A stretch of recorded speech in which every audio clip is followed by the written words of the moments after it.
Good evening and welcome back to the Fantasy Wildcard Devy show. Tonight we have the much anticipated, if only by us, but hopefully by you, the 2024 wide receiver class show. Woohoo! Exciting times. Apologies to your ears for that little cheer. Yeah, I am delighted to be joined as ever by Phil. How you doing, Phil? Yeah, good, mate. Good. Obviously, summer holidays have started. Life of a school teacher. We also have charity draft season. So my JTT Cup draft is still on the go. My Warrior Bowl draft is still on the go. The FFCC started. What day we were recording? Wednesday, 2 days ago. So I'm absolutely away with it. Then, of course, our listener league's drafting as well at the moment. So busy times. And in fact, I'm just waiting at some point. We're going to end up on the clock. One of us is going to end up on the clock tonight while we're here, aren't we? So you can just see it coming. That's true. Yeah, you're going to hear that little ding of somebody picking while we're on the show. My brain is absolutely bamboozled by the different settings and the different rules in these drafts, the FFCC in particular, and where on earth to draft a kicker. So if you guys aren't in the FFCC, it's run by the excellent Murph at 5 Yard Rush, and the scoring settings are getting wackier and wackier each year, I think. And this year I've seen in my draft, 2 kickers go in the first round, and on the turn, the person who took that first kicker also took their second kicker, and just now has taken 2 more in the 5th and 6th round. So no quarterbacks, 4 kickers. You know something's going wrong when you're drafting kickers over quarterbacks, right? It's a bold strategy, Cotton. It is indeed. Now, before we get into the 2024 wide receiver show, I need to make an apology for a mishap on our last podcast. So I got, as you mentioned, Phil, too carried away talking about Evan Stewart and everything that he needs to show in the 2024 season in order to really boost his draft stock and really make him that elite Devy wide receiver that we want, and really we believe that he is. And I got carried away comparing or negatively comparing him to the size of an Oregon wide receiver that he's gone to join, and told you all that he should spend some time in the gym with Tez Johnson. Now, Tez Johnson is tiny. He's very skinny, he's very fast, and he is not the wide receiver that I was thinking of. I was, of course, talking about Trayshawn Holden, the 206-pound, 195-centimeter wide receiver. That is the guy to follow if you're bulking up, not the teeny tiny matchstick of Tez Johnson. So my apologies, everybody. I imagine that you all know much more about those Oregon wide receivers than I do anyway, so you probably knew I was chatting rubbish, but there we are. Clarified, cleared up, apology made, and not in the tiny little corner like they do in the newspapers. Mate, no apologies needed. Like we spend a lot of time kind of covering different names. There's always something kind of buzzing on the tip of your tongue. You think of something.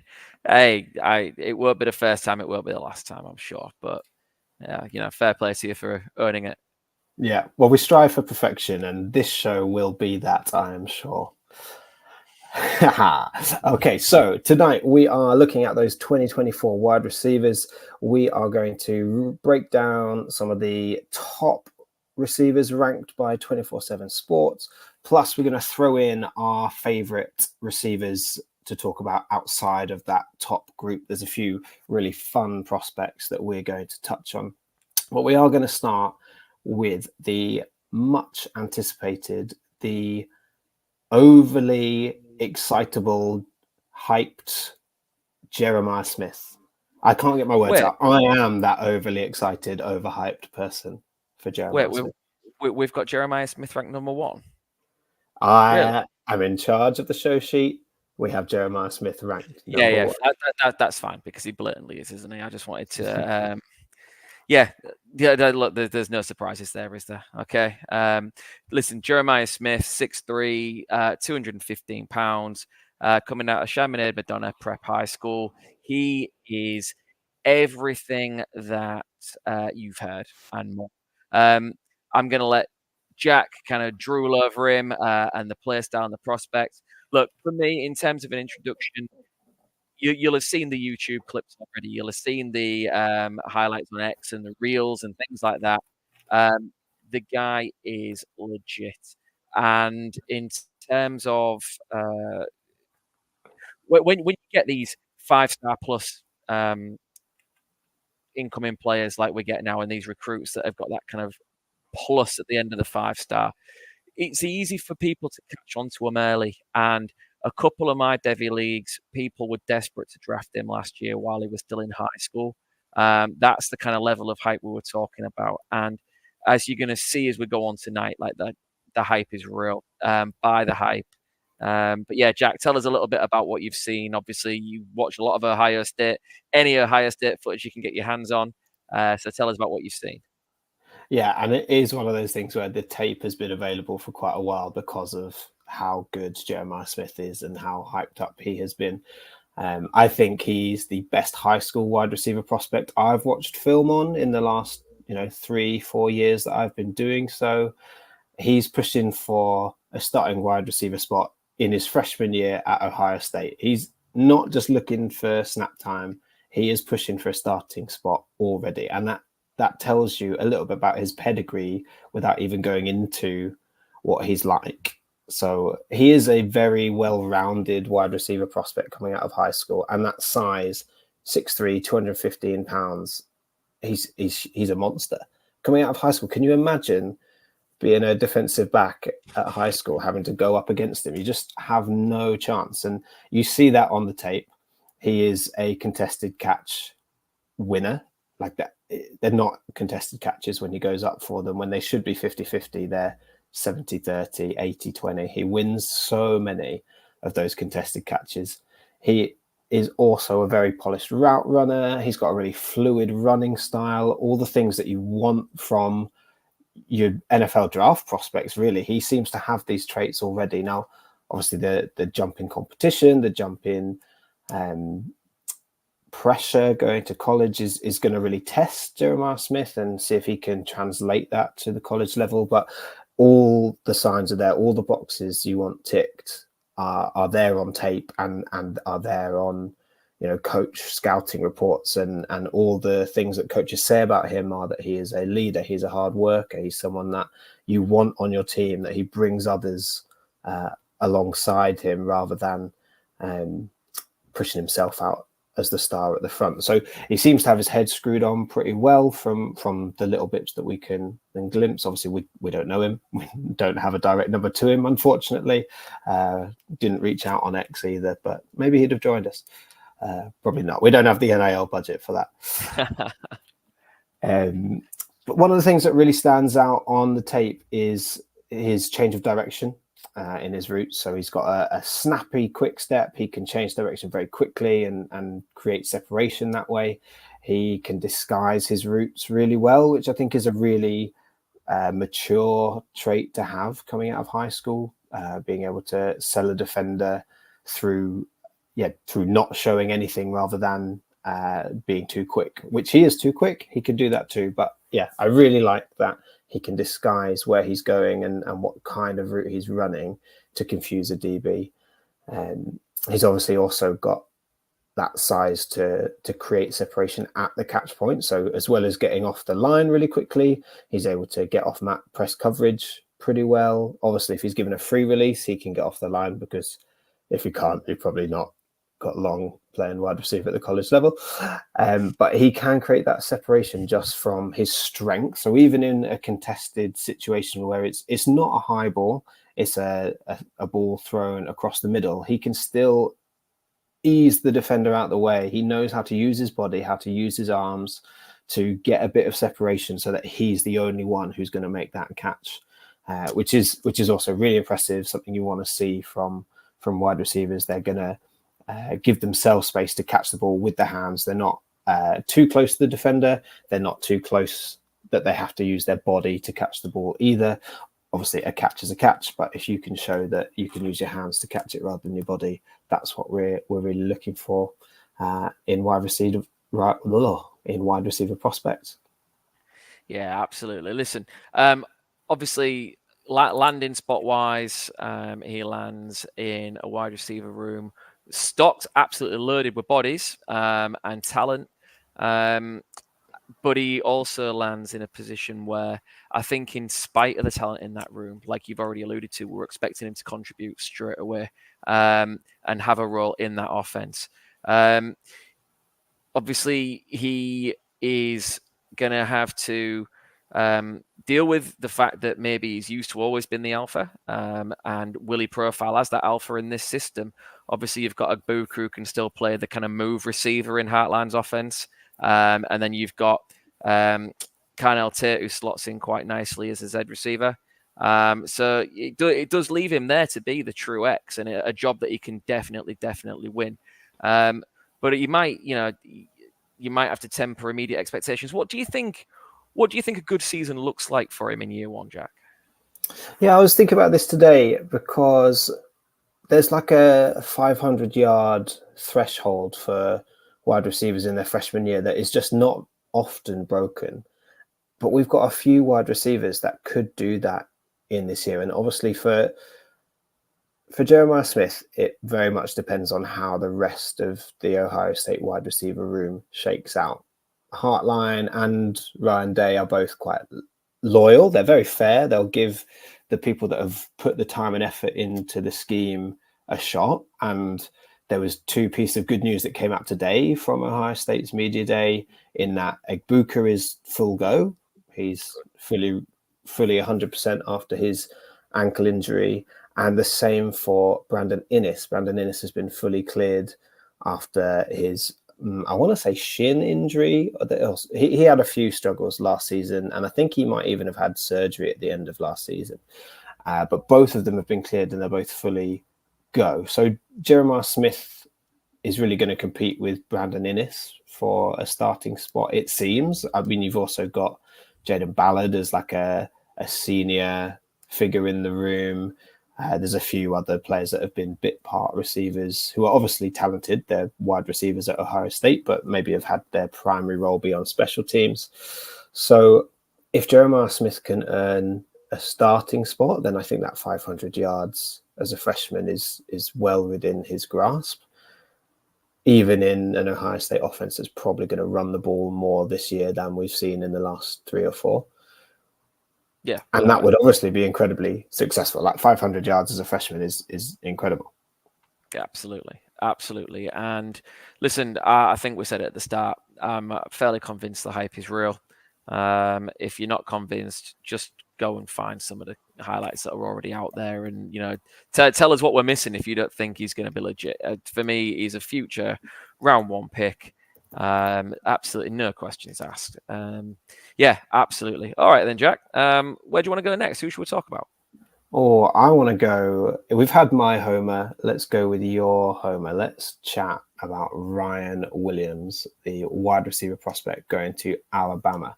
6 foot, dead on, 165 pounds. So a very different physical frame to Jeremiah Smith, coming out of Saraland High School. Multi-sport athlete. Lots of these guys are multi-sport athletes because they're quick and they're fast. So they've done a lot of athletics. Gatorade Player of the Year in Alabama for 2 years running. I don't quite know how prestigious Gatorade award is over others because Alabama has several, but 2 years running.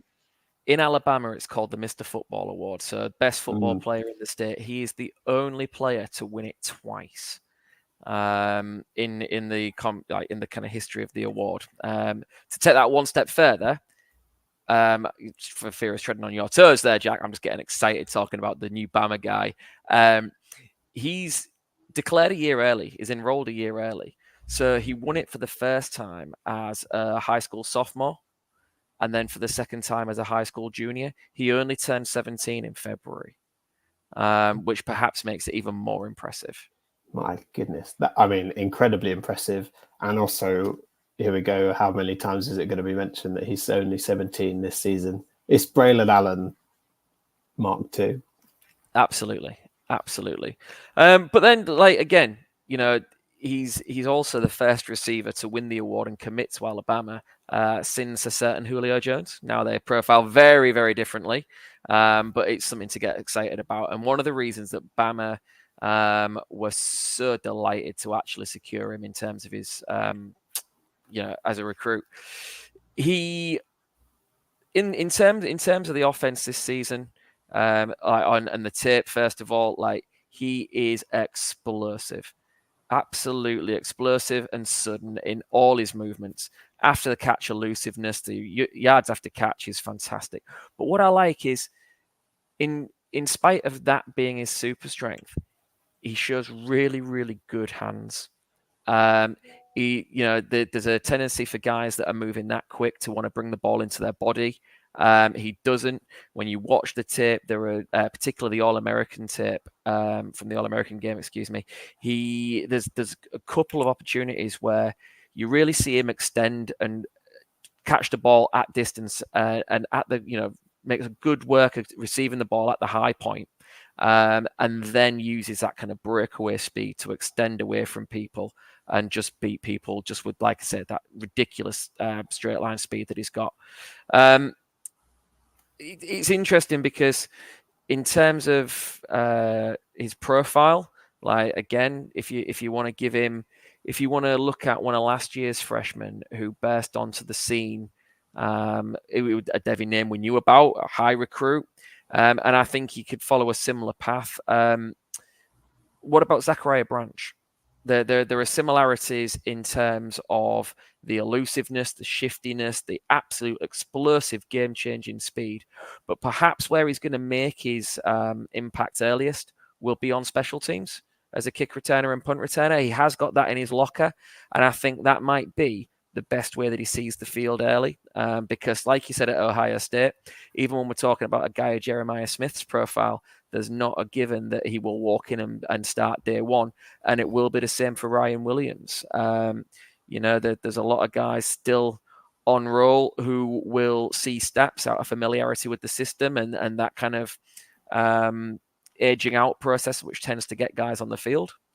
It might just be the way that he makes himself impossible to ignore, in a similar way to Zachariah Branch did last year. Yeah, I love that comparison for what we might see from him this year, because I think Zach Branch left us wanting more all the time, and maybe that's the coach's decisions and USC's defense being absolutely dreadful that we didn't get to see quite as much of Zach Branch as we wanted. But yeah, that'd be really interesting. I love the landing spot because Alabama is a premier program that has a history of churning out NFL receivers. So from a Devy point of view, that's a big tick. I also really like that. So obviously Ryan Williams committed and then decommitted when Saban left Alabama, but then recommitted under DeBoer. And I think that is a really good sign, firstly, for Kalen DeBoer, because he is won him over with his system and his vision for the program. And so Williams really wants to be there for that project, not just because it's Alabama and because Saban had sold him a plan, which obviously would have been incredible as well. So I think that is another really big tick in the box for Ryan Williams' fit at Alabama. Kalen DeBoer obviously really wanted him. He gets to go in as the guy that, in terms of this recruiting class, so it's not the guy on the team, but the guy in the 24 receiver room at Alabama. DeBoer is known as a good developer of offensive talent, especially really recent wide receivers. All three of Odunze, McMillan, and Polk got drafted in the NFL draft. One in the first round, one in the second round, McMillan in the third round, I think. So quick 1, 2, 3, maybe a 1, 2, 4. So really recent evidence that DeBoer's system, even if not DeBoer himself, is able to develop wide receiver talent and allow them to flourish.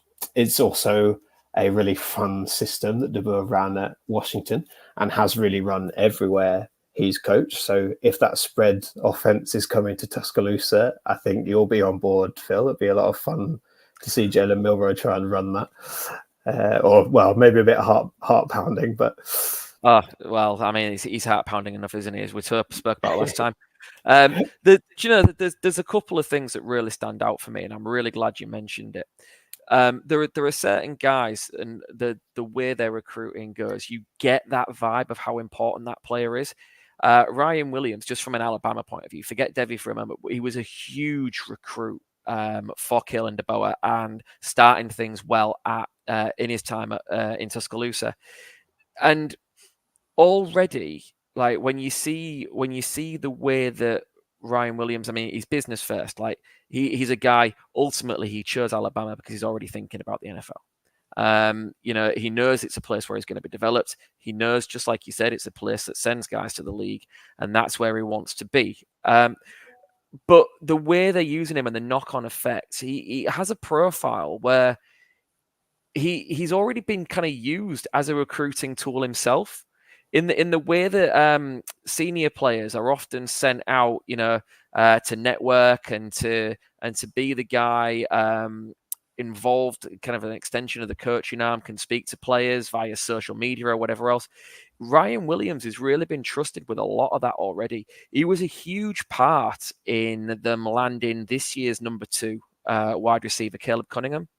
He was a huge part of Caleb Cunningham choosing to come to choosing to come to Alabama. And the fact that Ryan Williams was such a high profile part of the pitch and the idea of them playing together, then when you speak to, or when you listen to interviews with I regularly speak to Alabama players. When you listen to the Alabama players kind of speaking about Ryan Williams, Tyler Booker, who's going to be a first round guard this year if everything goes to plan, described him as kind of moving differently, and that he's walked in and commanded a certain level of respect in the locker room that normally takes a lot of time to earn. So the guys know exactly what they've got in Ryan Williams and are already looking at him as a future NFL player and a future NFL star. So for me, as far as going back to Devy goes, he's an absolute no-brainer to try and get on your roster. Yeah, absolutely. And what a combination that could be. Cunningham and Williams, different styles of receivers, and therefore great complementary pieces to each other and to whoever's quarterbacking next year at Alabama.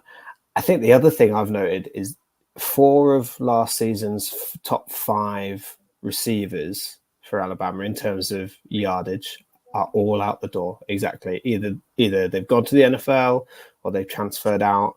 So you've got Jeremy Bernard has come in, who's obviously one of DeBoer's guys who's come from Washington. So he is obviously going to be a piece in this offense. He knows the system. He's probably going to fit in quite quickly. You've still got Kendrick Law, Kobe Prentice, Jalen Hale. And obviously that's a room full of talented men, like you said, like you fairly pointed out. They know the system. It is Alabama after all. They're going to have top recruits. But I don't think there are any immovable objects in Williams' path to getting on the field. If he is as good as he has shown us, then he will be on the field quicker than even maybe we're anticipating. Yeah, so I'm really excited. Good, me too. Shall we take it away from our kind of homerisms then? Well, kind of, yes. You could take it away from our team homerisms, but in terms of Devy, just in love with TJ Moore. Yeah, I don't blame you either. I don't blame you. So TJ Moore, 6'3", 190, Florida boy, Tampa native, went to Tampa Catholic High School, committed to Clemson, 24/7's number 4 receiver, 6th player in the state of Florida, and 21st nationally. Big recruit for Clemson and for Debo. Yeah, go on. Tell us why you like him so much, Jack.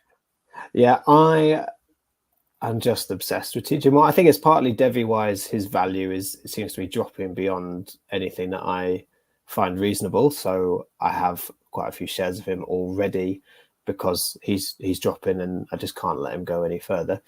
But I really like that he, so he started high school as a quarterback and shifted to quarterback. So he's still developing that wide receiver brain, and those traits and all the things that need to be second nature are, I guess he's still got time to develop them, which is great. But he runs all kinds of routes with real intelligence. And again, similar to Jeremiah Smith, has a really sharp turn of pace. He can take you from 0 to 100 really quickly without having the ridiculous top end speed, if that makes sense. He's quick, but he's not, Xavier Worthy. He's not that prospect.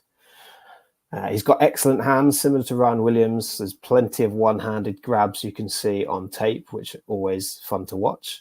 But it shows he's got good control of the ball. He is really smooth out of his breaks. He's a deep vertical threat as well. So he has the speed, size, hands, and most importantly for that vertical threat, he has excellent ball tracking and body adjustment traits. So he can see that pass coming, he can adjust to it.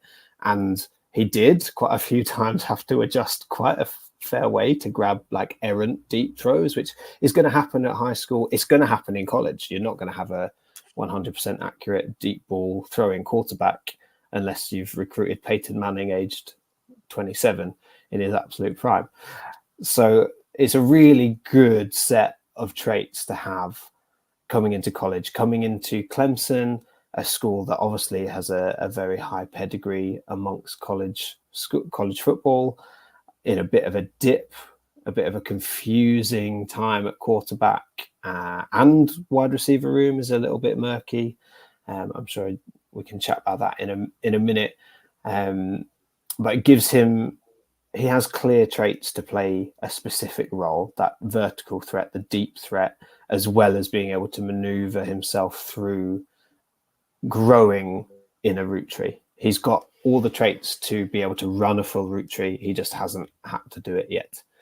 The main concern I have is he's a little bit like Bambi on ice at times. His coordination and balance can be off. It's like his feet can't move quite as quick as his brain is working. And so he'll probably make the catch because of all of those things that I've said he's really good at, but he probably won't make many yards afterwards because he's gonna go down. And at high school and college level, if you're down, you're down. It doesn't matter if you're touched. So that obviously impacts his yak ability, but something to work on. And as he's still learning to be a wide receiver, I don't think it's a death sentence. Well, obviously I don't, because I'm falling in love with him. So again, like, we've talked about obvious the guys before and the likelihood they see the field. This again is a competitive wide receiver room. But what do you think about the landing spot on Clemson, Jack? Yeah, it's really difficult to assess properly, because I still really like Antonio Williams as a receiver. He's suffered with injuries that have really hampered his development. The offensive system hasn't been great the last 2 seasons. Cade Klubnik, we still want to see so much more out of as a quarterback. The offensive line hasn't been as good as we're maybe accustomed to at Clemson. So in terms of competition in the wide receiver room, I don't think there's loads. I don't think Clemson really have another vertical threat. So TJ Moore could find himself, again, he's a fresh, like, cover all of this with the caveat that he is a freshman. So there's no right to walk onto the field and have a place, but he could certainly carve out a role which most offenses need. So I think we could see him early on the field. Whether he'll reel in too many catches, I don't know. That's it. I think you're right. Like the way that offense runs this year, I can only see an awful lot of the ball being fed to Phil Maffer, and then relying on the running game. And then obviously, they've got the kind of more diminutive statured receivers in Antonio Williams, and I'm a Tyler Brown guy. I can see them getting a lot of the short work from Klubnik to keep the chains moving. But between that, I can see them relying on Phil Maffer a lot. So yeah, I think you might be right. I think there's the opportunity for him to see snaps, but see targets might be a different thing. But you're right. He's another really exciting prospect. Another really exciting one. Yeah. Absolutely. Right. We're going to go on to another player that we've probably spoken about a little bit more than Ryan Williams or TJ Moore, because we absolutely love Micah Hudson from a Devy perspective, don't we, George? Phil? We've both done it now. That's 1-1. 1-1. One all.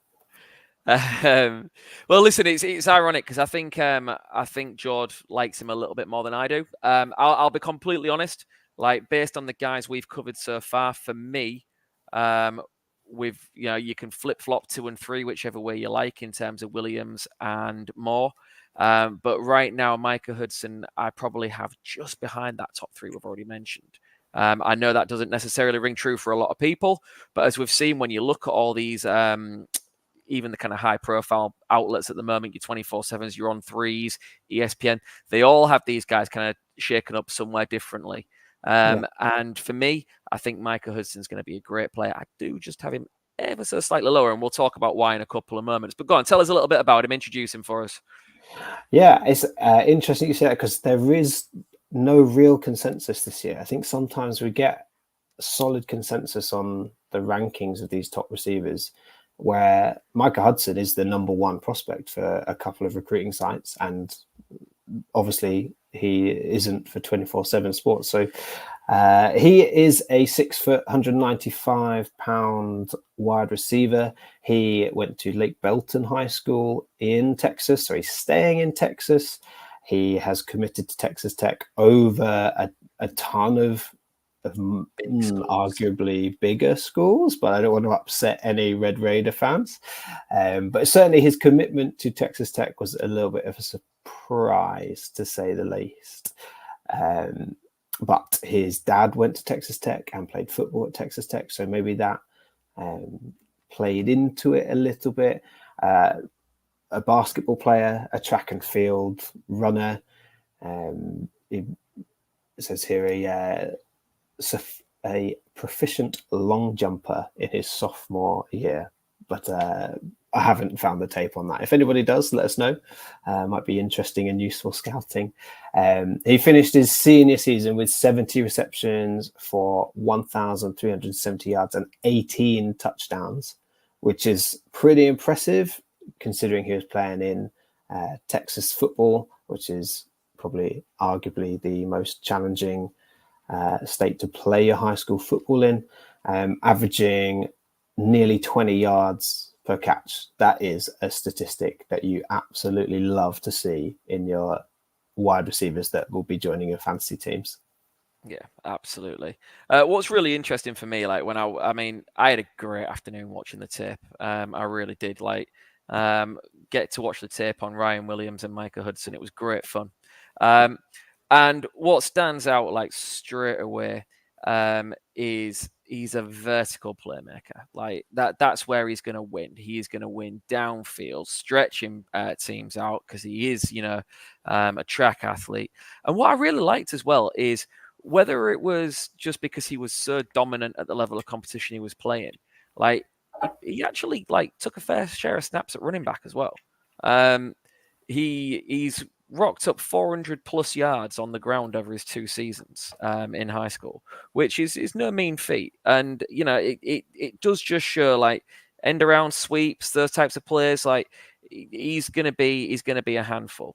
Look, his tape was, I'll be honest, leaves me with questions, but we'll come to those in a moment. Let's talk about the good things, right?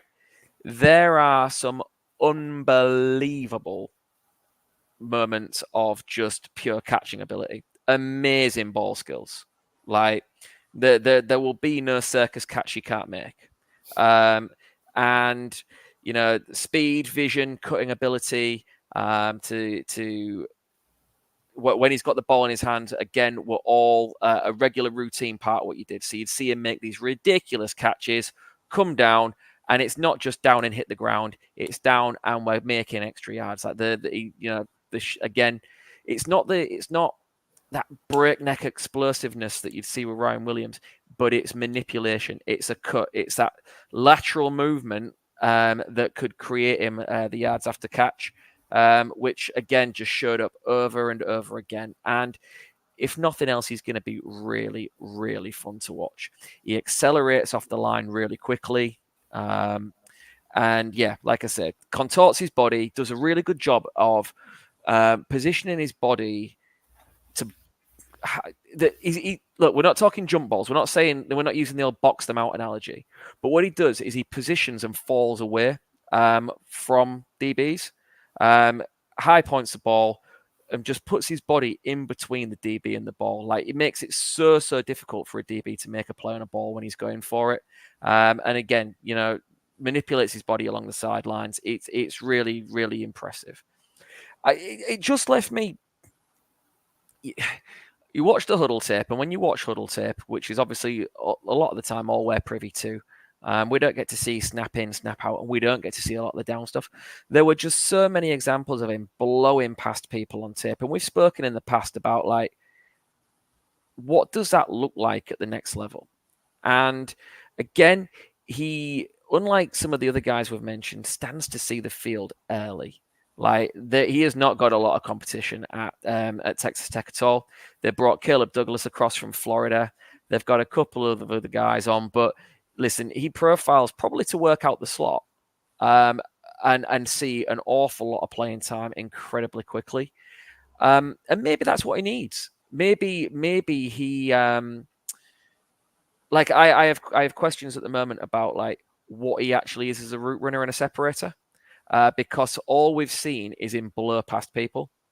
And when you see that over and over again, yeah, it looks great on a huddle film, but it leaves you with questions that aren't perhaps answered yet. And what I'm saying is, we can't necessarily knock him. We've had this conversation in the past. You can't knock guys for not showing something they've never been asked to do.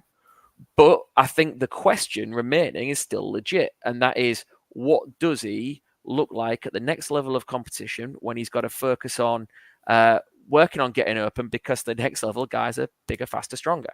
Like, him blowing away from people at the line like he was doing time and time again in his high school tape is one thing. But what does it look like when he's got to redirect at the line? What is his manipulation like? Does he have a range of moves that can help him clear the line? And if he doesn't, again, this is what I'll say. We can't say that he doesn't because we've not seen it. But if he doesn't, he is in a position where he's going to get more exposure and more time to learn and grow on the job. So I wouldn't be too worried, because like I say, he's going to play at Texas Tech a lot more than he would elsewhere. But yeah, at the moment, I think those questions are enough for me to feel confident taking him, but perhaps not as high as we're seeing him go in some Devy drafts at the moment. A very well-rounded argument there, Phil, for wanting to see a bit more. And I think, like you say, we can't blame these prospects, because high school coaches, sure, they do want to develop their players and send them into good colleges and see them go on to the NFL. But equally, high school coaches are looking to win games week in, week out on Friday nights and get the ball in the hands of your best player, however, and win. Exactly. That's it. Yeah, you've got a trick that the other team can't cope with. Okay, run it again until you can stop it, and then we'll think about something else. So yeah, more to see. But I think going to Texas Tech, like you said, his dad played wide receiver at Texas Tech, so I think that, like, family pedigree will help. His dad will know what it takes to play college wide receiver. So hopefully, there's been some coaching in there and some advice and input for Mike Hudson, knowing what he's going to have to show at the college level. From a Devy point of view, Texas Tech has pedigree for developing wide receivers. Now we're going back a little bit here, but Michael Crabtree, yes, the scorn of Richard Sherman's rant, that Michael Crabtree, he was taken 10th overall in 2009's NFL draft. There's huge pedigree there. I think we've also seen players go quite recently to the NFL from Texas Tech. So head coach Joe McGuire is doing a good job at developing talent. So Tyree Wilson was taken 7th overall by the Raiders in 2023.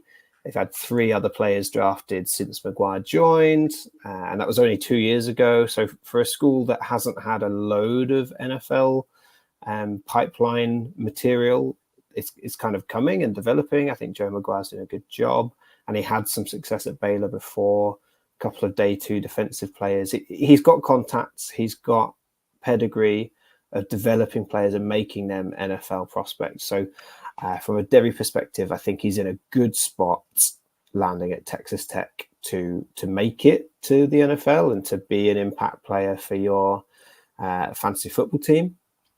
I think he is arguably the best receiver talent-wise in the receiver room.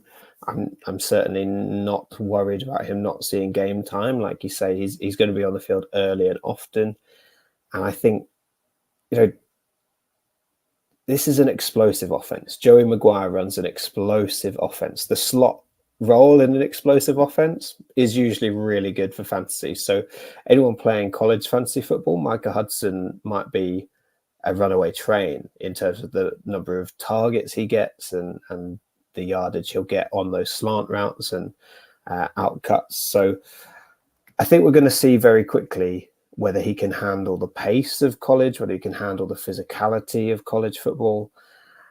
Obviously, we'd love to see him develop a more rounded profile. And that's what when I said Jeremiah Smith is a very well-rounded prospect, that's because he has shown us all of these things. And that's why Micah Hudson is not, I'm not going to describe him as a well-rounded prospect, but he is an exciting prospect with certain elite traits that he's shown us. We just love to see a little bit more. So I think he's maybe landed in the perfect place. And I don't know why the banner has cut off the Tech bit of Texas there. He's not gone to Texas. He's gone to Tech. But that is enough on Micah Hudson. I think we've chatted about him before in our Devy mock draft. So we're gonna move on to the best of the rest. We've got a couple of receivers that we've missed out. That are in that kind of top 6 bracket. So players like Cam Coleman and Gaitlin Blair are kind of on our radar as Devy prospects, and maybe we'll dive into them a bit deeper another time. Really, Gaitlin Blair's got a really interesting story, so I think we'll definitely touch on him in another episode. But let's dive into a couple of other prospects. So Phil, who is your wildcard or best of the rest receiver? Yeah, well, I mean, I think Jord had him mentioned or mentioned him to us, and when you look, there's obviously Ryan Wingo who's gone to Texas, and he is a guy who I think again is going to have to definitely buy his time, but looks like he could be the business. It's interesting. I saw something today that said, look, he won't see a lot of game time this year, but he will be the one who absolutely wins at least a game for Texas this year. Like, there's going to be a game where their back's against the wall, and out of nowhere, he's going to be the one that makes the play. And so I sat down and I was like, actually, he's one that, again, he's a name that everyone kind of knows and as everyone's heard, but really, like, I've probably not looked at enough. And then, so I sat and I watched a little bit of tape, and it was like, actually, yeah, I can see it. Like, you know when some people like don't look like they excel at anything, but like then you label them a playmaker. Like, just seems to make plays. He's stocky. Funnily enough, he's from a family of like running backs. Like, he's the only guy that's kind of transitioned out to wide receiver. Like, and you can see it in the way he runs. Again, just like a lot of them now, multi-sport athlete. And yeah, I like it. I can see, again, he's going to have to wait. So he's 6'2", 208. So he's a bigger wide receiver. I like it. I need to watch more. And I really need to get my head into it. but he's a name to watch out for. And if he's not on people's radar right now, again, don't think you'll see a great deal this season, but further down the line, definitely one to keep your eye on. Excellent. He's definitely a name that I've heard, and obviously we've spoken a bit about the congestion in the Texas wide receiver room, so he's popped up in that aspect. But he's someone who I guess maybe we were saying take a punt on in your Devy drafts a bit earlier than maybe consensus, because he's got that ceiling, and yeah, I definitely need to watch a bit more. I haven't watched anything of Ryan Wingo, so I definitely need to watch more than I have.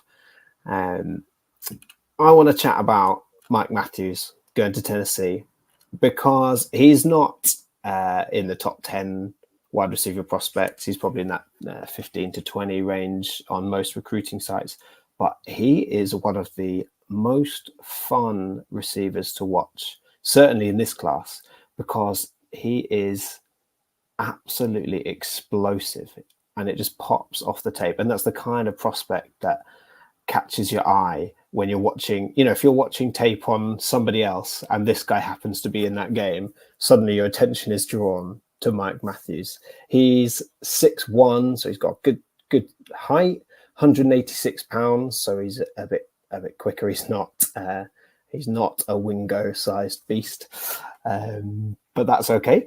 He played his high school football at Parkview High School in Georgia, and he is a player who just has a super high ceiling. So he's got loads to work on technically, but the raw skills are just top notch. His explosiveness out of a standing still start. Oh, that's too many tricky words to say in a row.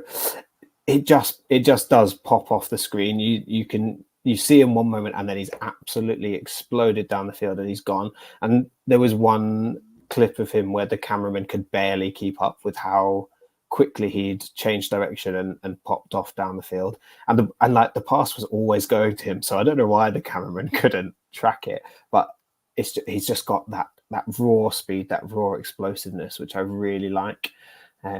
Tennessee is obviously an offense that players like that have thrived in, and Squirrel White is obviously hoping to do that this year. So he's someone that is he's picked the perfect offense for his playing style. The problem I have with that is that means that he's not going to spend a load of time refining the technical traits that maybe he needs to. So he might have to do that one-on-one, or just put some extra time in with like a mentor or something like that. He needs the coaches to help him refine the finer points of his game, his footwork. There's a few drops in there. He needs some time on the jugs machine, his concentration, and he does not have a wide route tree whatsoever. He has a go route and a post route, which are pretty much the same thing, but he's very good at it. So he projects as a slot, probably has the versatility to play outside if he continues his development. He's probably not going to get on the field this year much at all. Squirrel White will be the main guy from the slot in Tennessee this year, and I think he'll see a lot of the targets. So this is like a stash. This is a stash for 2025, but someone that I'm very much looking forward to seeing more of. Yeah, that makes complete sense. Like he again, it's interesting. He started when the recruiting cycle was very much in full swing. He was a buzz name. He was a name that a lot of people were talking about, and seems to be, as commitments have landed and the guys have gotten to campus, one that's slipped down the rankings. And I wonder how much of that is playing in that Tennessee offense. And you're right, the way it might perhaps for him play to the strengths he's got, but limit his potential development. So yeah, he's definitely one again who will get you off your seat, particularly as you kind of watch him chase those kind of 9 routes and whatever else. But yeah, excellent player to watch. And look, these guys win and always end up on the field on a Sunday in some kind of role. And I would expect exactly the same. Yeah. I mean, you look at players like Jalen Hyatt, who obviously is a very good comparison because he went to Tennessee and he made it into the second into as a day 2 pick in the NFL, and he's in an absolute doldrum of slot wide receivers at New York. But we'll see if he can win out there. I am a Spurs fan, so my comp for Mike Matthews is someone like Aaron Lennon. He's someone who, like you say, gets you off your seat as soon as he's got the ball because he has the raw skills. And sorry for anyone too young to know who Aaron Lennon was. Just go and look him up, because he had the raw skills and raw excitement to be a world beater. He had the absolute lightning pace. He'd get outside a defender and then he would welly across into the stands because he didn't manage to refine the skill of crossing. So that's what I think. That he absolutely gets you off your seat. He's the player that you want to keep an eye on. So let's see if he can get on the field this year, probably next year, and he'll definitely have some highlight reel catches, I'm sure. Absolutely. Fab. Let us finish this episode with another round of sell, keep, acquire. Now, I'll kick us off with someone who is slipping down rankings and slipping down draft boards for no apparent reason, in my mind. So this is a bit of a deeper dive, and this is Aiden Childs out of Michigan State. Now, he is QB 22 on Keep Trade Cuts Devy rankings. But there is a guaranteed value increase coming, along with people getting to know who he actually is. So I think part of the problem is Aiden Childs is kind of unknown. He was at Oregon State as a backup to DJ Uyunglele and has transferred to Michigan State following his head coach, Jonathan Smith, as well as all of the other coaches out of Oregon State. There was a bit of a mass exodus. They kind of moved as one. Aiden Childs is a true dual threat quarterback, can do it in the air and on the ground. And we do call a lot of quarterbacks dual threat, but this guy really is like the definition of a dual threat quarterback. So he only had a very limited number of snaps in mop-up duty as the backup to DJU, but he still managed to throw for over 300 yards and 4 touchdowns and rush for 80 yards and 3 touchdowns in his very limited game time. So that's a great stat line for someone who was playing mop-up duty. When you don't throw the ball that much, you really don't do that much at all. So for him to put up those kind of statistics in very limited time, I'm excited. And now above him in those rankings, here are some of the quarterbacks that I just don't understand how Aiden Childs is below these guys. Malachi Nelson, who had a stinker and has moved down to Boise State. Riley Leonard. Nothing else to say. Cade Klubnik. I get it, the reputation probably there, but nothing that he's shown us on tape means that he should be ranked above Aiden Childs. Dylan Gabriel, who I'm not convinced is an NFL quarterback, and Devin Brown, who, lots of question marks. I don't want to slate Ohio State or ex-Ohio State players too much. But Aiden Childs has a value increase baked in just for the fact that he's going to be the starting quarterback at Michigan State this year. They're going to be pretty rubbish, probably. But Aiden Childs is going to be the star on that team, and he's going to have an opportunity to be the guy and show that he can do it in the air and on the ground. So I'm acquiring. Get your hands on him. I think that makes complete sense. He is a player that I have absolutely zero of. But I bet I have it. I have him. But like you said, I bet there are leagues where he's still available. And if he is picked up, I bet that there aren't enough managers or owners playing the long game and seeing him as a valuable asset at the moment. So you might be able to put my teeth in and try again. Maybe even able to buy in on a dip. Yeah. But you're right. I think now would be the time to do that because as he goes on to play this year at Michigan State. His exposure is going to see his value increase. So I think that's a great shout. Thank you very much. No worries. And I didn't actually tell you, man. I thought I'd keep it a surprise, didn't I? I have no idea. I'm poised to. So, now. yeah. So I am going to practice what I preach. And a few weeks ago, I spoke to the people in your absence, Jack, about quarterbacks, and my heart was pounding then when you were popping off at other QBs with a quarterback rating higher than Aiden Childs, and I was just like, oh my God, don't mention Cam Ward. Please don't mention Cam Ward. Listen, I am absolutely going out to buy Cam Ward wherever I can find him. Again, I'm in a couple of drafts where he hasn't gone yet.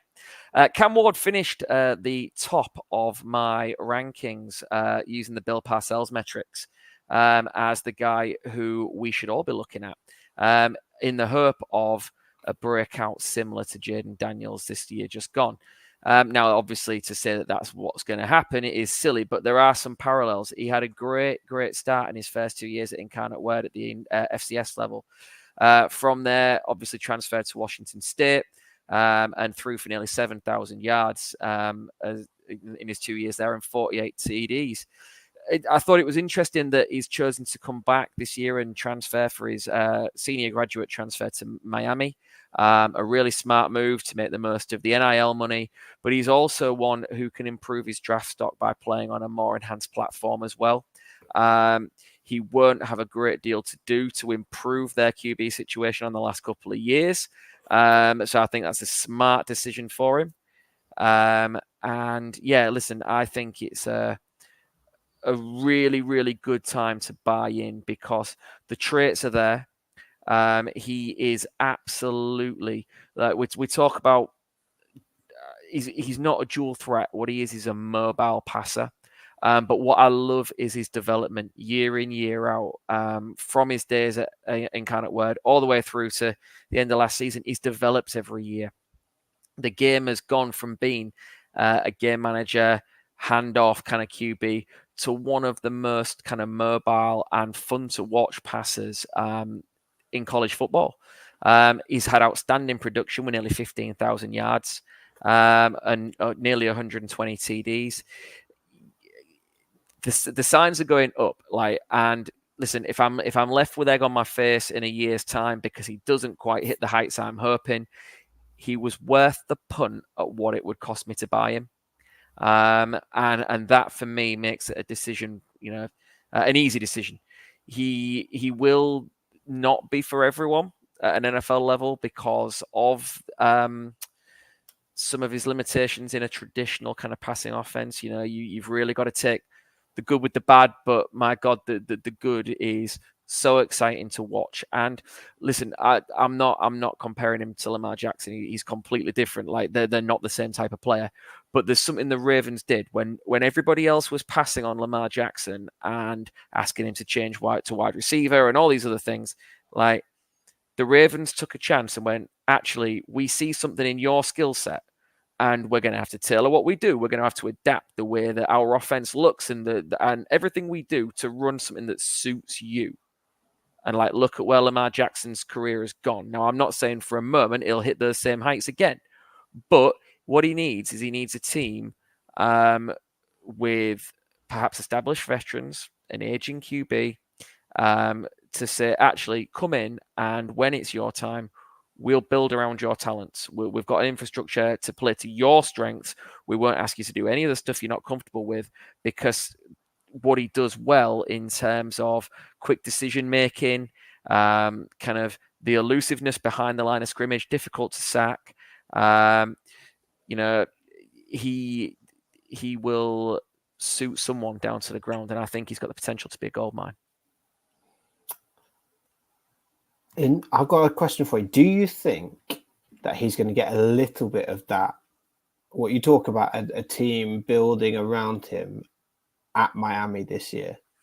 Obviously, Miami University have been in a downward spiral since the late 90s in terms of their national pedigree and challenging for national titles. Mario Cristobal still there? Yeah. In a pretty much must-do better year. Solid running back transfer in. Yes, absolutely. Losing Colby Young, but they've got Restrepo there as a wide receiver. Do you think he's going to get some license for that this season? You'd certainly hope so. And you've got to think, like, ultimately, he tested the waters about coming out in the 2023 draft. And obviously wasn't getting the feedback that he wanted, and then made the decision to re-enter the transfer portal. So he declared for the NFL draft, and then all of a sudden, perhaps didn't hear what he wanted to hear, so came back into the portal and chose Miami ultimately. And I say he chose Miami, like, because they would have been his only option, and there must be certain things that he was afforded, or things that were made to him in that portal pitch that would lead him to choose going there for his development to improve his NFL draft stock. So I would like to think so, certainly. Yeah, I think that's a good point. The fact that he clearly wants to go to the NFL, and he didn't get the feedback he wanted. So this move has to be surely about improving that stock, not just about NIL money for 1 year, because there's the NFL and there's 1 year of NIL, and they are not the same. So I hope that is true. For context, Cam Ward is QB 14, 15 in most consensus Devy rankings at the moment. Certainly on Keep Trade Cut, he's QB 14. I think that's a dip too low. Well, whether it's a dip too low or not, it's a great price to acquire Cam Ward. I'm glad I have at least one share of him. Yeah, me too. I mean, don't say we don't practice what we preach, because I spoke about him as being the guy that was worth the late round dart throw if he was still available in your drafts. And then I went out and did exactly that. I took him with my final pick in the 5th round of one of my leagues this year, because it was choosing him, or it was choosing another 2027 guy who... we've seen little bits of huddle film on, but not a great deal more. They've actually not done anything in college football. And I was like, hang on a minute. This guy's sitting here with nearly 15,000 yards, 120 TDs, already kind of got buzz as a likely day 3 pick, and he thinks he can go better. Like, all the metrics were there, and again, we can debate the Bill Parcells things as long as we want, and about their validity in the modern era. But it certainly identified this time last year. It identified Jaden Daniels as the pick of the bunch, identified Cam Ward this year. So, risk reward and the cost to buy him, absolutely worth it. Yeah, absolutely. Absolutely. There we go. If you're not in leagues with us, you can go and get Aidan Chiles and Cam Ward. If you're in leagues with us, they're probably gone. Sorry about that.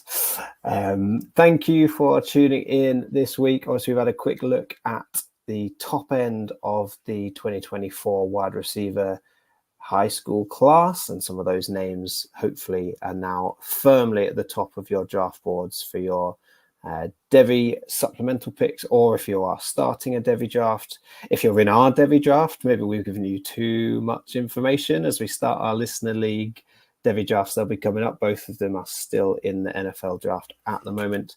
But we will be back in a couple of weeks' time. We are going to begin a conference preview where we look at a couple of conferences each episode over the next few weeks, giving you our Devy highlights, the biggest stars in those conferences that we are looking out for in 2024, some of the room to improve guys, a bit of a carry on from what we've done a few weeks ago, as well as trying to unearth some Devy gems in those conferences. So you will see and hear a lot more from us over the summer. We hope you're enjoying the sunshine. Make sure you are following us at Wildcard Devy on X, and following the whole Fantasy Wildcard crew on X and YouTube at Fantasy Wildcard. And we will be back very soon. Good night. Peace.